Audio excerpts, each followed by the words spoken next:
Hello viewers, ఎలా ఉన్నారు? అందరూ బాగున్నారనుకుంటున్నాను. నేను బాగున్నాను. మీరు ఇంకా బాగుండాలని కోరుకుంటున్నాను. Welcome back to my channel. నేను మీ సంధ్యా రూపేష్. ఈరోజు ట్రావెలింగ్ వ్లాగ్తో మీ ముందుకు వచ్చేసాను. జర్నీలో ఎప్పుడు కూడా మనం అనుకున్నట్టు అన్నీ జరగవు. అదేంటి, ఎందుకు జరగవు? హ్యాపీగా train or flight tickets book చేసేసుకుంటాము, వెళ్తాము, వచ్చేస్తాము అనుకుంటాం కదా. అలాంటివి అస్సలు కుదరవు. ప్రీవియస్ వ్లాగ్లో మీతో షేర్ చేసుకున్నాను కదా, ప్యాకింగ్, కుకింగ్, అలాగే ఇంట్లో వర్క్స్ అన్నీ ఎలా మేనేజ్ చేసుకున్నాను. విషయం ఏంటంటే ఇవన్నీ కూడా పిల్లలతో నేను ఒక్కదాన్నే చేసుకున్నాను. ఆ రోజు రూపేష్కి వెడ్డింగ్కి వెళ్ళాల్సి వచ్చింది. అయితే ఆ మ్యారేజ్కి అందరం కలిసి ఫ్యామిలీతో వెళ్ళాల్సింది. కాకపోతే నెక్స్ట్ డేనే జర్నీ ఉందని మేము డ్రాప్ అయ్యాము. రూపేష్ ఒక్కరే వెళ్ళారు. వెళ్ళి రూపేష్ సేమ్ డే నైట్ మళ్ళీ రిటర్న్ అయిపోవాలి. రిటర్న్ అయ్యి రూపేష్ ఇంటికి వచ్చేసరికి ఆల్మోస్ట్ 2:30 అయింది. నెక్స్ట్ డే ఫ్రైడే మార్నింగ్ 5:30కి అంతా ఇంట్లో స్టార్ట్ అయిపోవాలి. అయితే ఇక్కడ ట్విస్ట్ ఏంటంటే రూపేష్ ఇంటికి రావడమే లేట్ అయింది. ఇక మేము పడుకునేసరికి ఆల్మోస్ట్ 4 అయింది. అలా కాసేపు ఒక హాఫ్ అన్ అవర్ పడుకొని లేచి రెడీ అయిపోదామని అనుకునేసరికి డే మొత్తం కూడా ప్యాకింగ్ ఇవన్నీ వర్క్స్తో బాగా టైర్డ్ అయిపోయాను. సో నిద్ర లేచేసరికి చూస్తే టైం మార్నింగ్ 6 అయింది. ఇక నా టెన్షన్ హడావిడి చూడాలి. ఆ హడావిడిలో పిల్లలు లేపకుండానే వాళ్ళే లేచేశారు. వితిన్ 5 to 10 మినిట్స్లో ఫ్రెష్ అయిపోయి మేము స్టార్ట్ అయిపోయాము. అయితే ఎయిర్పోర్ట్కి క్యాబ్ బుక్ చేస్తే అది 20 మినిట్స్ నుంచి అరైవింగ్ ఇన్ 5 మినిట్సే చూపిస్తుంది. ఇంకా దాన్ని క్యాన్సిల్ చేసి క్యాబ్ని చేంజ్ చేసాము. ఓకే, ఇక్కడికి బాగానే ఉంది, స్టార్ట్ అయిపోయాము కదా అని అనుకుంటే స్టార్ట్ అయిన 10 మినిట్స్కే కార్ పంక్చర్ అయింది. వెంటనే క్యాబ్ డ్రైవర్ నాకు ఒక 2 మినిట్స్ టైం ఇవ్వండి, నేను స్టెప్ని చేంజ్ చేసేస్తానన్నారు. సో తనైతే ఆ వర్క్ని ఫాస్ట్గా చేసేసి ఇక ఎయిర్పోర్ట్కి స్టార్ట్ అయిపోయాము. ఇంటి దగ్గర నుంచి స్టార్ట్ అవ్వడం ఒక 15-20 మినిట్స్ లేట్ అయినా సరే ట్రాఫిక్ బీభత్సంగా ఉంటుంది. ఇంటి నుంచి స్టార్ట్ అయ్యేటప్పుడే మైండ్లో ఎక్కడో ఇవాళ టికెట్స్ అన్నీ క్యాన్సిల్ చేసేసుకోవడమే మొత్తం లాస్ అని అనుకున్నాము. కాకపోతే ఆ 1% ఛాన్స్ని కూడా వదలకూడదని స్టార్ట్ అయ్యామన్నమాట. ఎయిర్పోర్ట్ రోడ్కి రీచ్ అయ్యే వరకు ఆ సస్పెన్స్ అయితే అలానే కంటిన్యూ అవుతూ వచ్చింది. రీచ్ అయిన తర్వాత హమ్మయ్య అని అనుకున్నాము. ట్రావెలింగ్కి 2 days బిఫోరే వెబ్ చెకింగ్ అంతా ఫినిష్ చేసుకున్నాము. కాకపోతే ఈ లగేజ్ చెకింగ్ అంతా చేసుకోవాలి కదా, చాలా టైం టేకింగ్, అందులోనూ చాలా పెద్ద క్యూ ఉంది. ఇంకో ట్విస్ట్ ఏంటంటే ఆ క్యూ లైన్లో కాకుండా స్టాఫ్ ఎంట్రీ పాయింట్ ఉంటుంది కదా, అక్కడ నుంచి పంపించారనమాట బేబీ ఉండడంతో. రీచ్ అవ్వాల్సిన టైం కంటే కూడా ముందే చేరిపోయాము. లగేజ్ చెకింగ్స్ ఇవన్నీ అయిపోయి బోర్డింగ్ పాస్ తీసుకొని ఇక్కడ వెయిట్ చేస్తున్నాము. చెప్పలేదు కదా, ఈ జర్నీ అయితే చాలా స్పెషల్. ఎందుకంటే ఇది Kanishka first flight journey. Video starting నుంచి చూస్తున్నారు కదా, తన అల్లరి ఫ్లైట్లో వెళ్ళిపోవాలని చాలా గొడవ చేస్తుంది. ఇక్కడ నేను చెప్పాలనుకున్న విషయం ఏంటంటే మనకు ఒక్కోసారి అనుకున్నవి అనుకున్నట్టు అస్సలు జరగవు. అలాంటప్పుడు సిచ్యువేషన్కి తగ్గట్టు రియాక్ట్ అవ్వడం అయితే చాలా ఇంపార్టెంట్. ఇక్కడ నేహా చూస్తున్నారా ఎంత కీన్గా అబ్జర్వ్ చేస్తుందో. పిల్లలకి ఇలాంటివి చాలా ఇంట్రెస్టింగ్గా ఉంటాయి కదా. కనిష్కని మేనేజ్ చేయడం కొంచెం కష్టమైంది. ఇక వాళ్ళ నాన్న అయితే అటు ఇటు తిప్పుతున్నారు.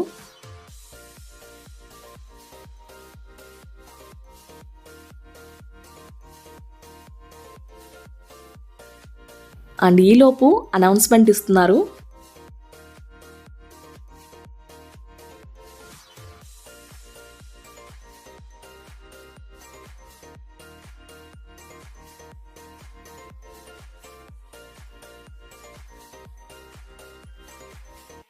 మ్యాక్సిమం లగేజ్ అంతా పంపించేసినా సరే ఇంకా హ్యాండ్ క్యారింగ్ లగేజ్ అయితే అలానే ఉంది. సో ఆ లగేజ్ అంతా పెట్టేసుకొని ఇక బస్ ఎక్కుతున్నాము.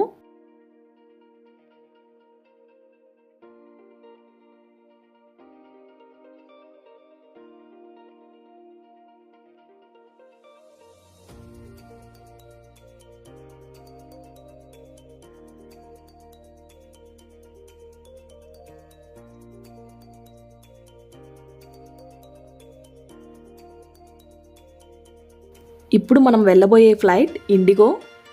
మ్యాక్సిమం ఎప్పుడూ కూడా ఇండిగోనే ప్రిఫర్ చేస్తాము. ఎందుకంటే సీటింగ్ అలాగే టైమింగ్స్ అయితే చాలా బాగుంటాయి.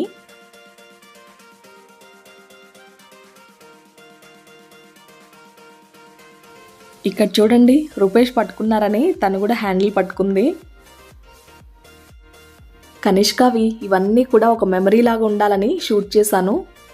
పెద్దయ్యాక అంటారేమో ఇవన్నీ కూడా షూట్ చేస్తారా అని. ఇక్కడైతే నీహా కనిష్క బాగా ఎగ్జైటెడ్గా ఉన్నారు ఫ్లైట్లో వెళ్ళడానికి.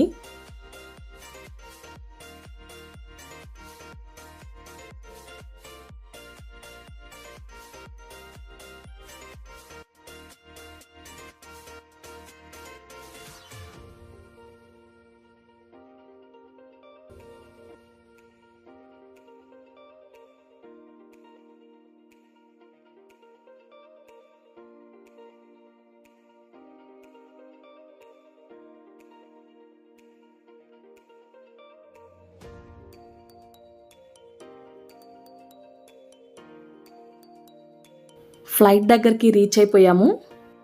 కనిష్కని ఎత్తుకుంటుంటే అస్సలు రావట్లేదు. చూస్తున్నారు కదా, తనే నడుచుకుంటూ ఫ్లైట్లోకి వెళ్ళిపోతుంది. కనిష్కతో బాగా ఎంజాయ్ చేసాము. అంతే కదా, చిన్నపిల్లలుంటే ఆ సరదానే వేరు.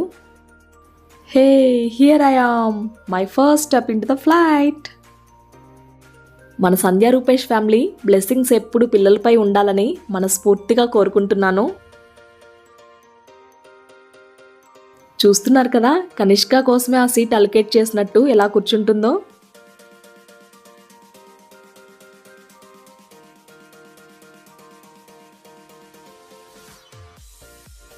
ఫ్లైట్ ఎక్కామో లేదో ఇక జాకెట్ని తీయమని ఒకటే ఏడుపు.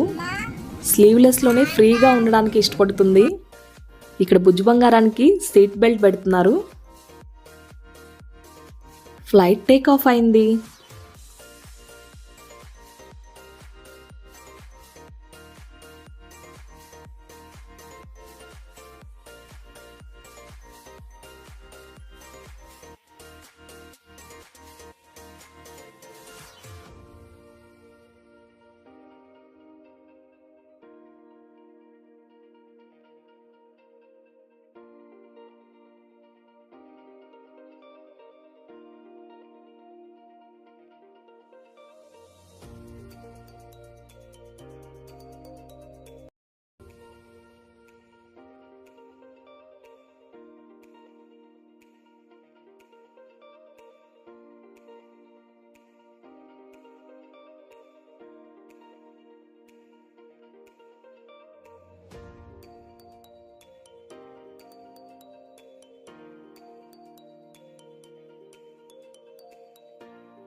అమ్మో,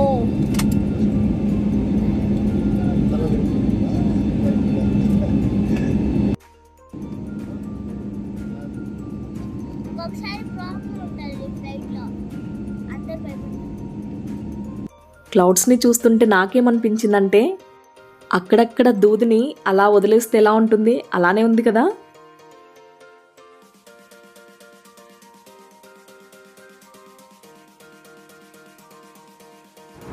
ఆల్మోస్ట్ మోర్ దెన్ 2 hours జర్నీలో ఒక ½ an hour పడుకుంది. ఇక ఫోన్లో ఇలా గేమ్స్ అవి చూపిస్తూ ఆడిస్తున్నాము. కనిష్కని చూస్తుంటే ఎగ్జాక్ట్గా నీహా గుర్తొచ్చింది. ఎగ్జాక్ట్గా నీహా కూడా ఈ ఏజ్లోనే తన ఫస్ట్ ఫ్లైట్ జర్నీ చేసింది. ఇవన్నీ కూడా ఒక మెమరీ కదా.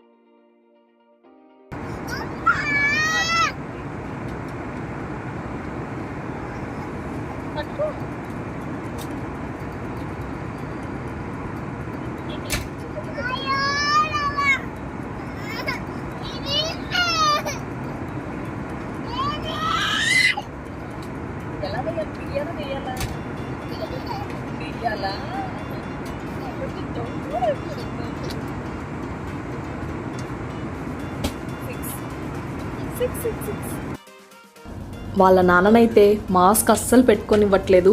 పెట్టుకోవడం తను తీసేస్తుంది.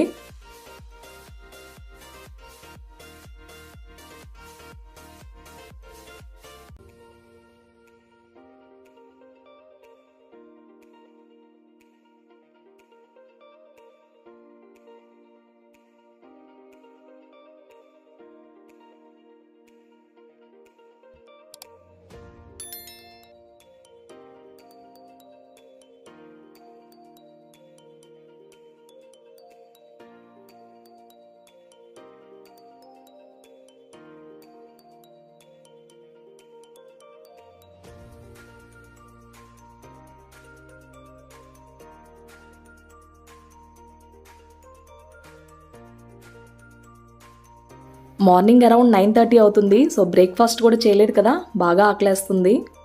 సమ్ స్నాక్స్ అండ్ బ్రేక్ఫాస్ట్ని ఆర్డర్ చేశాము.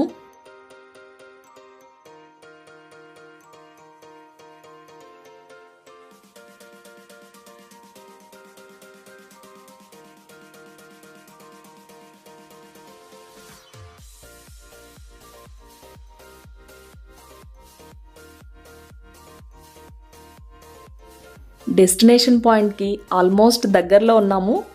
ఇంతకీ ఎక్కడికి వెళ్తున్నాం చెప్పలేదు కదా, సూరత్. ఇక్కడ చూస్తున్నారు కదా, ఇదంతా కూడా సూరత్ సిటీ. ముందైతే దీని పేరు సూరత్ సూర్యాపూర్ అంట. బై 1520 అక్కడ పాలించే రాజు దాన్ని సూరత్గా మార్చారట. సూరత్కి diamond city, silk city and green city అని ఇలా చాలా పేర్లున్నాయి. ఆల్మోస్ట్ వరల్డ్లో 90% డైమండ్స్ ఇక్కడే పాలిషింగ్ అవుతాయి. అండ్ సూరత్లో పర్ డేకి 25 to 30 million metres fabric produce అవుతుంది. సూరత్ ఒక బిగ్ టెక్స్టైల్ హబ్ అని చెప్పచ్చు. సిటీలోకి ఎంటర్ అయిపోయాము. చూస్తున్నారు కదా, ఎక్కడ చూసినా సరే టెక్స్టైల్ ఇండస్ట్రీనే కనిపిస్తుంది.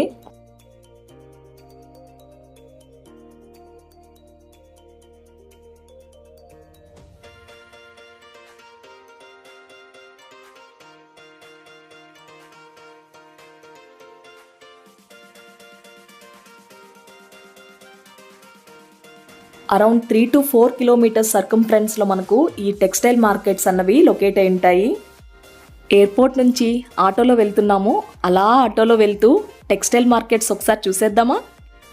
ఇక్కడ కనిపిస్తున్నది సూరత్ టెక్స్టైల్ మార్కెట్ అండ్ ఇది ఏసీ టెక్స్టైల్ మార్కెట్. సూరత్లో ఎండలు బాగా మండిపోతున్నాయి. సూరత్ వచ్చాక ఇక హోటల్ స్టే విషయానికి వస్తే ముందుగానే హోటల్ని రిజర్వ్ చేసుకున్నాము. కాకపోతే చూద్దామని ఒక 2-3 హోటల్స్ అయితే చూసాము.